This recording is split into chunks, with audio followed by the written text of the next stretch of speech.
Hello and welcome back to Corporate Finance. In this video, we will be discussing Chapter 4, which deals with the time value of money, valuing cash flow streams.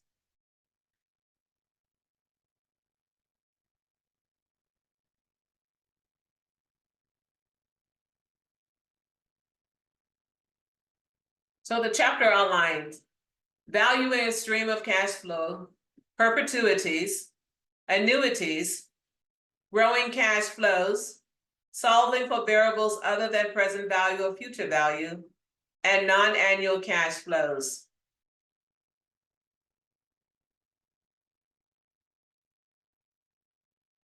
The learning objectives are value a series of many cash flows, value a perpetual series of regular cash flows called a perpetuity, value a common set of regular cash flows called an annuity, value both perpetuities and annuities when the cash flow grow at a constant rate, compute the number of periods, cash flow, or rate of return of a loan or investment, and value cash flow streams with non-annual payments.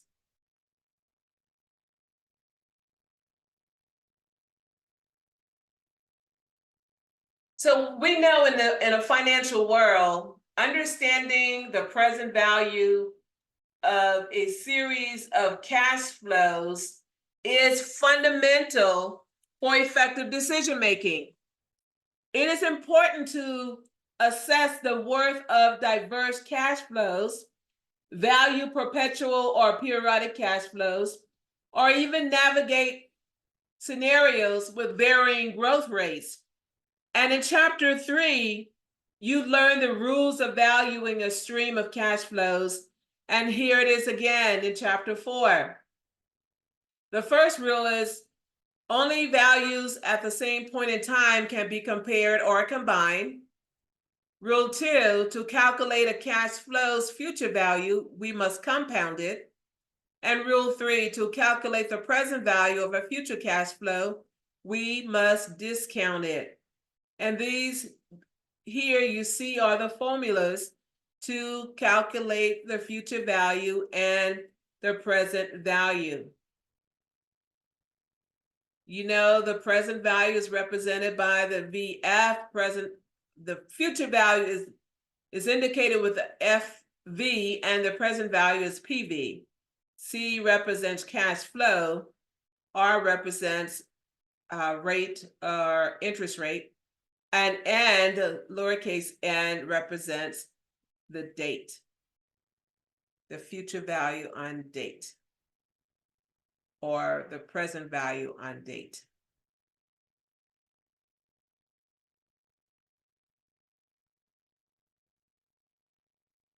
Here are the notations for the letters. C, cash flow, C, N, cash flow at date N, future value is FV, FVN is the future value on date N, G is the growth rate, N is the date of the last cash flow in a stream of cash flows, P is the initial principal or deposit or equivalent present value, PV is the present value, and R, of course, is the interest rate or rate of return. So applying the rules of valuing cash flows, suppose we plan to save $1,000 today and $1,000 at the end of each year of the next 2 years. If we earn a fixed 10% interest rate on our savings, how much will we have 3 years from today? So you're starting at year 0 with 1,000, first year 1,000, and second year another 1,000. So how much will we have in the next 2 years? In the next 2 years.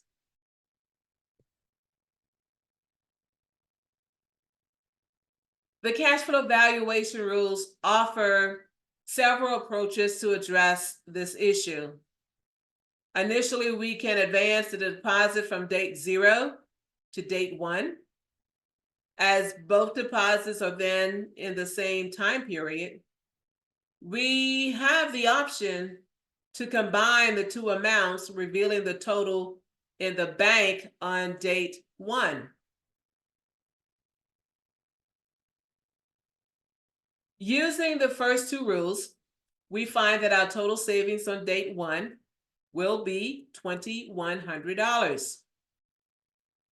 The timeline is marked from date 0 to date 3 at regular intervals, right? You see date 0, 1,000, 1, 1,000, and then date year 2 is another 1,000. So you see at date 2, you have $2,310, right? And you get that by adding up the $1,000 at date 2, and then you will get the $3,310. Then the $310, $3,310 on date 2 is multiplied by 1.10 to give you $3,641 on date 3.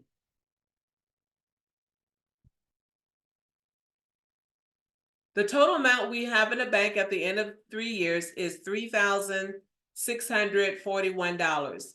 Now, this amount is the future value of our $1,000 saving deposits.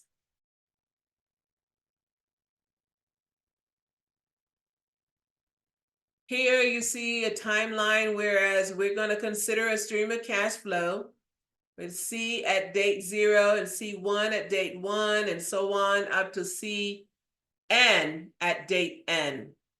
We compute the present value of this cash flow stream in 2 steps. First, we compute the present value of each individual cash flow.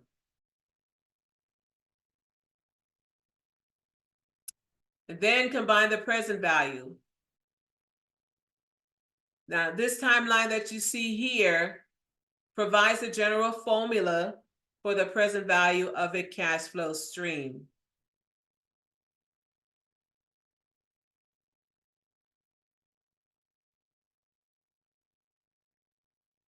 Okay, here we have a problem. What is the present value of the following set of cash flows discounted at 15% per year? And this is the data table that you see here for 4 years. You see 100 at the year 1, negative 100 at 2, 200 at 3, and a negative 200 at 4. And this is the formula to compute the present value. Okay, so when you figure that out using this formula, the present value of the cash flow stream should be I don't have that information here. Here it is, $28.49. So you have the present value, year 1, 100, negative 100, year 2, 200, year 3, and a negative 200, year 4. So it should be $28. The present value of the cash flow stream is $28.49, round off to the nearest cents. Here's another problem, present value of a cash flow, stream of cash flow. You have just graduated and need money to buy a new car. Your rich Uncle Henry will lend you the money as long as you agree to pay him back within 4 years.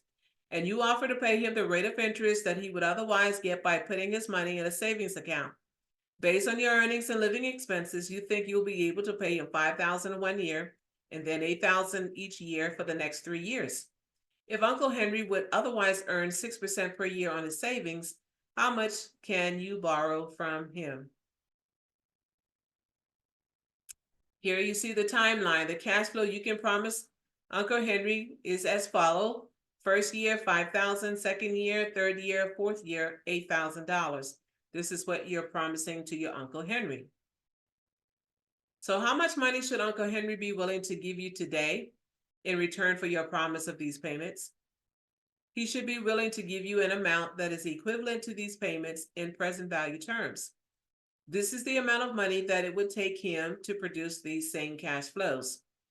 We will solve the problem using the equation 4.3 that we saw earlier, and then 2, verify our answer by calculating the future value of this amount. So we can calculate the present value as follows. You have the 5,000 at year 1, and then you have the 8,000 at year 2, 3, and 4. So that will equate to $24,890.65. Now, suppose that Uncle Henry gives you the money and then deposits your payments to him in the bank each year. How much will he have 4 years from now? We need to compute the future value of the annual deposits. One way to do this is to compute the bank balance each year. So, to verify our answer, suppose your uncle kept his $24,890.65 in the bank today, earning 6% interest. In 4 years, he would have $31,423.87 in 4 years. We get the same answer both ways within a penny, which is due to rounding. Let's evaluate. Uncle Henry should be willing to lend you $24,890.65 in exchange for your promised payments. This amount is less than the total you will pay him, which would have been $29,000 due to the time value of money. Here's another problem. You have just graduated and need money to pay the deposit on an apartment. Your aunt will lend you the money so long as you agree to pay her back within 6 months. You offer to pay her the rate of interest that she would otherwise get by putting her money in a savings account.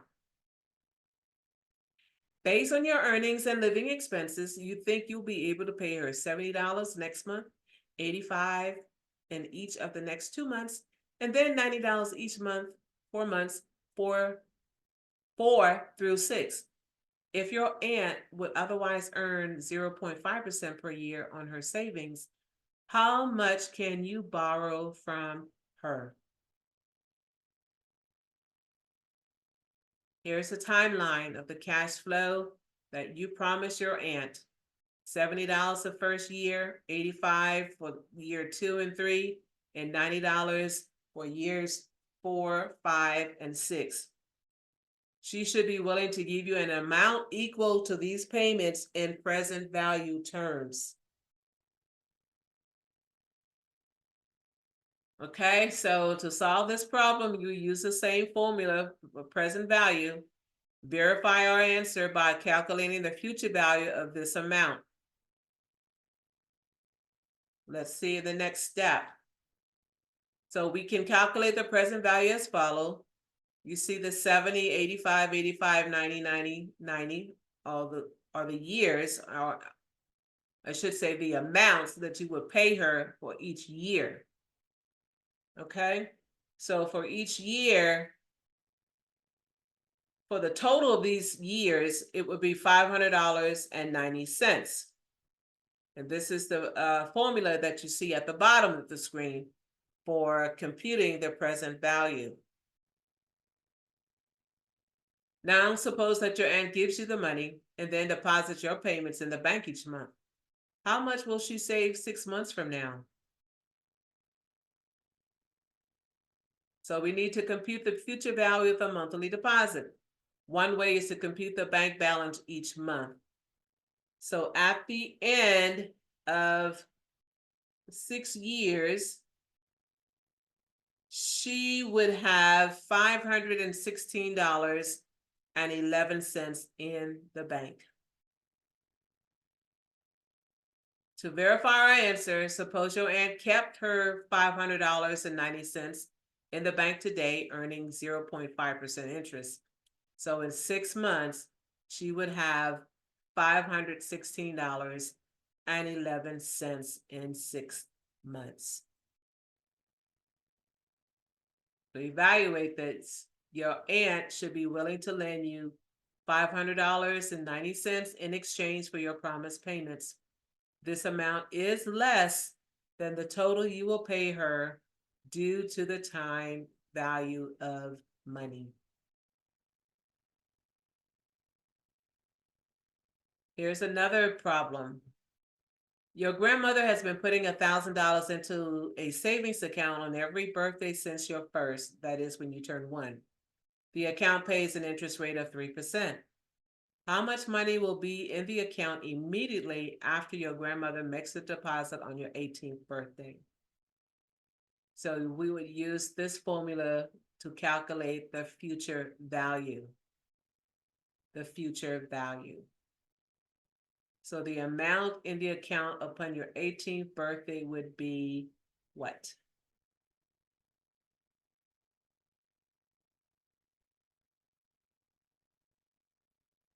Here's the problem worked out again, where it actually shows you the amount plugged in for those letters.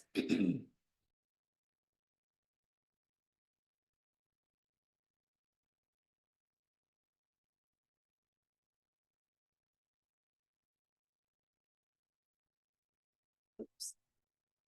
So I didn't put the answer there, but the answer is $23,414.44.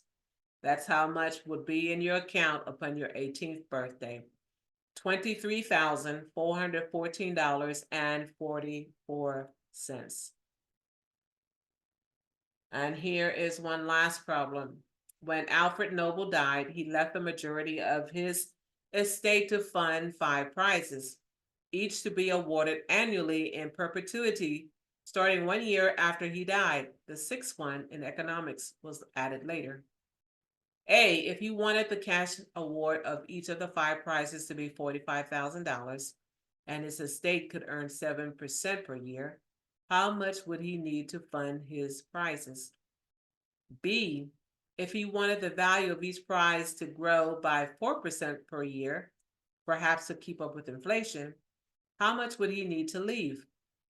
Assume that the first amount was still $45,000. C, his heirs were surprised by his will and fought it. If they had been able to keep the amount of money you calculated in B and had invested it at 7% per year, how much would they have in 2014, which would be 118 years after his death? So to fund the 5 prizes, he would need how much? And B, he would need to leave how much in the bank? And C, in 2014, 118 years after his death, how much money would the heirs would have received if it was left in the bank? So with A, it would have been $3,214.28 or 29 cents. $3,214.28 or 29 cents. B, he would need to leave $7,500,000 in the bank.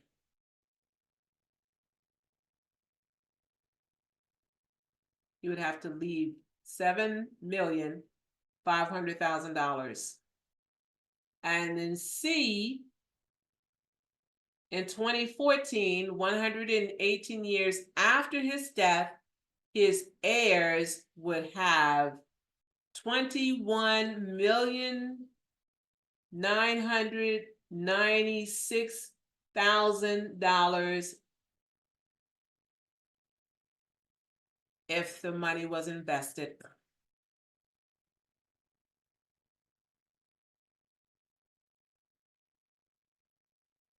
And this is the end of part 2.